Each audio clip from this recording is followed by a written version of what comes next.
नमस्कार फ्रेंड्स, एक बार फिर से स्वागत है। ये जो प्रश्न है ये है क्लास 10th का 1.2 का क्वेश्चन नंबर 2। इसमें प्रूफ करना है कि ये जो स्टेटमेंट दी हुई है यह एक इरेशनल नंबर है। चलिए देखते हैं कि यह एक इरेशनल है। तो सबसे पहले तो हम ले लेंगे, let us assume that, let us assume that 3 + 2√5 is a rational, है ना। जो उसने बोला है वही हम क्या कर देंगे, उल्टा ले लेंगे। यह एक रेशनल है।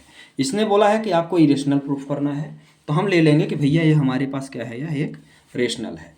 अब रेशनल नंबर क्या होता है? रेशनल होता है जिसको हम p बटे के क्यू के रूप में या a बाई क्यू के रूप में लिख सकें, और जहाँ q हमारा 0 के बराबर ना हो। मतलब जिसको मैं p बटे क्यू के रूप में लिख सकूं और q is not equal to क्या हो, 0 के बराबर हो। आगे समझ में, 0 के बराबर ना हो।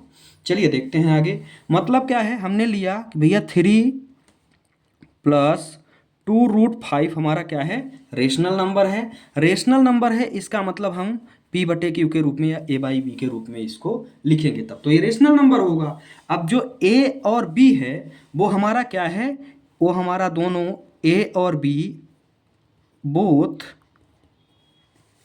Are coprime. ये दोनों क्या है, मेरे कोप्राइम है। कोप्राइम का मतलब क्या होता है? कोप्राइम का मतलब होता है कि इन दोनों का जो फैक्टर a और b का जो कॉमन फैक्टर होगा वह 1 के अलावा कुछ भी नहीं आएगा। ठीक है। अब हम आगे क्या करेंगे? अब हम आगे ये करेंगे कि जो हमारी रूट वाली वैल्यू है उसको तो एक किनारे करेंगे और विदाउट रूट वाली वैल्यू को हम इधर लाएंगे, है ना। तो ये मेरा क्या हो गया, यहाँ तो मेरे पास बच गया 2√5 इज इक्वल टू a/b, और यहाँ पे मेरे पास क्या बच गया, -3।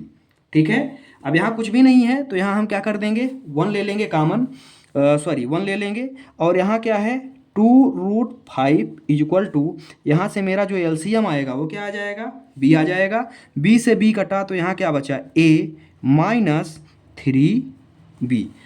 एक का डिवीजन b में मारेंगे तो b ही आएगा, और b का ऊपर मल्टीप्लाई करेंगे तो 3b आ जाएगा। ठीक है। अब यहाँ हम देख पा रहे हैं कि जो a और b है, a और b हमारे क्या हैं, इंटीजर हैं, है ना। a और b इंटीजर हैं, मतलब ये वाला जो पार्ट होगा, ये वाला पार्ट तो हमारा क्या होगा, ये वाला पार्ट मेरा होगा रेशनल। लेकिन हमको पता है कि यहाँ रूट है। ठीक है, यहाँ रूट है तो ये हमारा क्या हो जाएगा, इरेशनल। लेकिन यहाँ एक नंबर अभी मेरे पास और बच रहा है, तो इसको हम एक स्टेप अभी और सॉल्व करेंगे। तो यहाँ क्या होगा, √5 is equal to a -3b बटे में क्या है, b है। अब ये 2 आया तो ये कितना बच गया, 2b। ठीक है।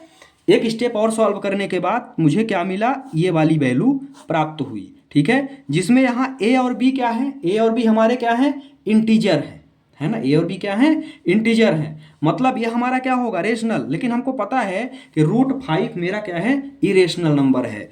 और जो रेशनल नंबर होता है वो कभी भी बराबर नहीं होता इरेशनल के, ये आपको पता है। जो रेशनल नंबर होता है वो कभी भी इरेशनल के बराबर नहीं होता। तो अब आप आगे लिखेंगे, सिंस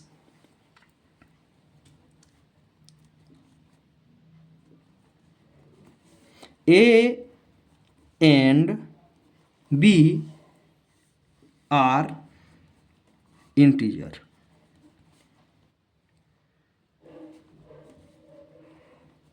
ठीक है, A और B क्या हैं, दोनों इंटीजर हैं। ठीक है। सो A -3b अपान 2b, ये मेरा क्या होगा, इज रेशनल। ठीक है, ये मेरा क्या होगा, रेशनल होगा, है ना। अब यही हम आगे और सॉल्यूशन कर रहे हैं।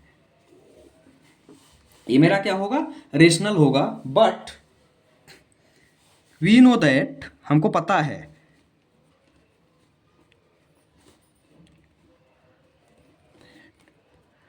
√5 इज इरेशनल। ये हमको पता है कि √5 क्या होता है, इरेशनल होता है।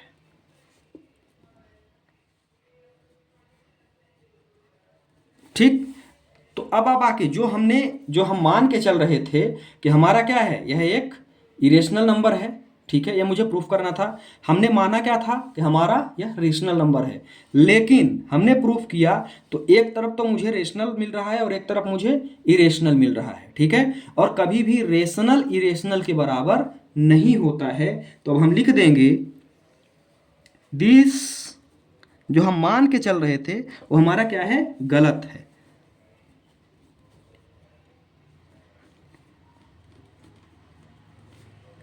Contradiction is a reason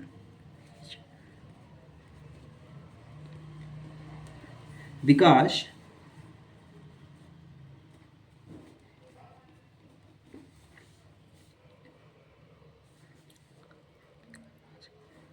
of our wrong assumptions। जो हम मान के चल रहे थे वो क्या था, गलत था।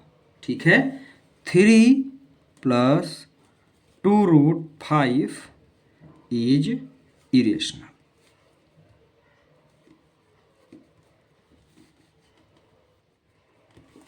ये हमारा क्या है, इरेशनल है। ठीक है, तो ये रहा इस प्रश्न का सल्यूशन जो कि आपके एग्जाम में आता है। ठीक है, तो इसका आप सही तरीके से तैयारी करेंगे। यह बहुत ही इम्पोर्टेंट प्रश्न है, इसकी तैयारी आप सही तरीके से करेंगे। बहुत बहुत धन्यवाद।